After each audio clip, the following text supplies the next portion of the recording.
Alpha Delta corner.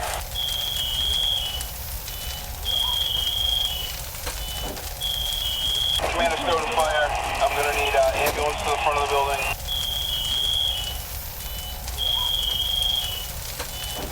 Command Engine 3, are you in the AD corner?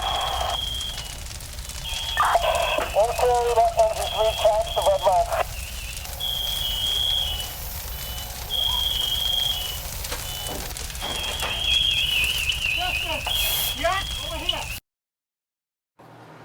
On arrival, C5 called off with heavy fire showing out of that dormer. Okay.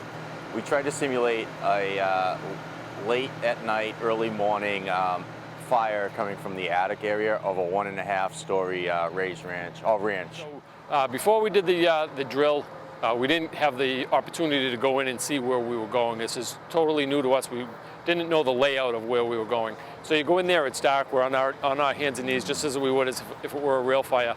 And it felt like you're in a 3-foot box in there. It feels like the walls are right on top of you, the ceiling's low, the space that you cover is low. There's not a lot of room to move. That's what it feels like. It's heavy, it's dark, so you use your other senses. You use your sense of feel.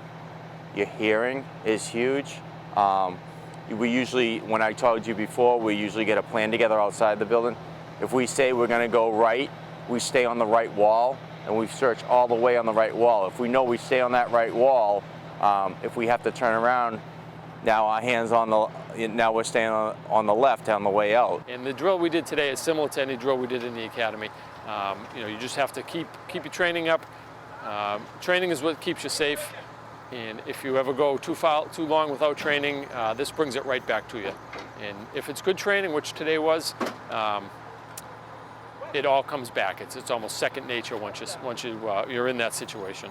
It's all a coordinated attack, and that's what we need to train to, right? Communications, coordinating our attacks, making sure we're just kind of working like a chain on a bike. Everybody's connected, and we're just nice and smooth.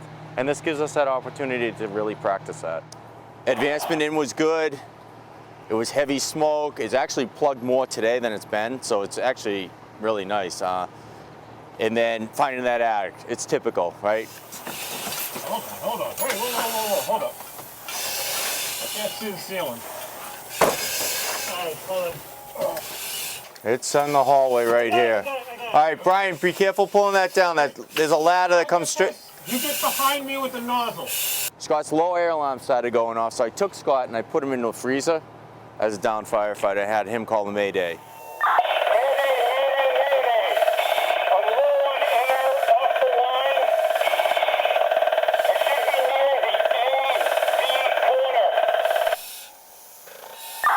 Received, you have a mayday.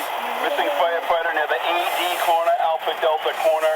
Engine 1 is going in. Engine 1, did you receive that message? All right, Brian, then find your way out. We have it, firefighter off the line. You got a firefighter, you're gonna go out. Ladder 1. Report to command. Ladder 1. Okay, so Reach out to the front of the building. that vibration you hear is their low air alarms going off. They're running out of air. And this is actually perfect because this may be typical 10 minutes hard work in there. They're using up their bottles.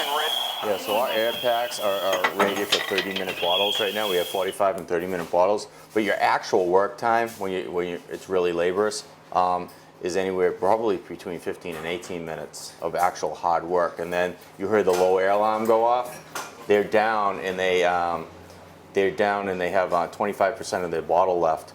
So they have to start. It's a policy here is that we have to exit the building when we hear our low air alarm go off. And that's how firefighters get caught. If they try to exert themselves more than that low air alarm off, then they try to get out, they run out of air, and then they're certainly in a mayday situation. Or they get confused, disoriented, and like we were saying to Scott, you go into your skip breathing, try to preserve your air, set off your pass devices, and hopefully the RIC team will find you, or we'll make progress to getting you out.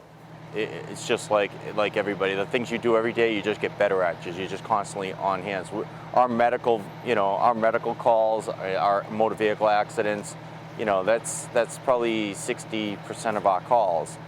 Our fire calls or alarm calls, are the other part of it. But then actual fires, we don't get as much. I mean, certain things are happening, there's better fire prevention, there's better awareness out there now. But when we do have something, that's when you really need to go to work and get your hands on it and start doing it. So we have to train. I kept Brian fighting the fire. He started, and then his low air alarm went off. So he exited the building, and then I think your rig team, which was you. Yep. So you guys came. So now they're dragging the firefighter out, who's down, and they're leading them out. And they're following the hose line out because that's their most immediate way out. Today we used our hose line and we went right down the middle of the building.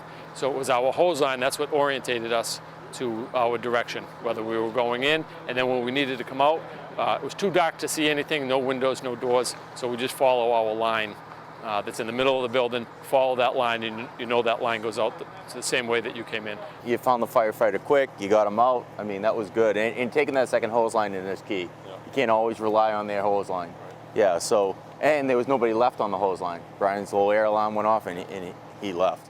When the drill is over, we come out, the smoke clears, we go back in, you see that it's a large room, plenty of room to maneuver around in. But just that's what the smoke does to you. It's just very disorientating. We still thought it was surprising when the smoke cleared, a room that we hadn't actually been in prior. You realize how big it was. I thought it was much smaller during the evolution. On that scenario here, this is the attic space they were looking for. So they actually had to find that, pull it down, and then bring the line up reverse to get it up there to put out an attic fire. While this is empty, it's easy to move. But you add in, water is, 8 pounds a gallon? So, and this gets stiffer as under pressure, so it doesn't bend very easily like it is now. So the weight of the water, the stiffness of this, and you still have to try to negotiate corners. Couplings get hooked. Yeah, you blow through a lot of air and exert yourself pretty quickly. Training in the fire service it's an absolute mandatory, never-ending endeavor because the volume of fires have gone down, so just staying sharp so you have familiarity with everything you're using, familiarity with tactics. There's changes in tactics as science advances and new tactics are learned, and we learn them in the classroom, and then it's kind of important to actually put them into practice so that the first time you're doing it isn't in a real world scenario. Training never stops.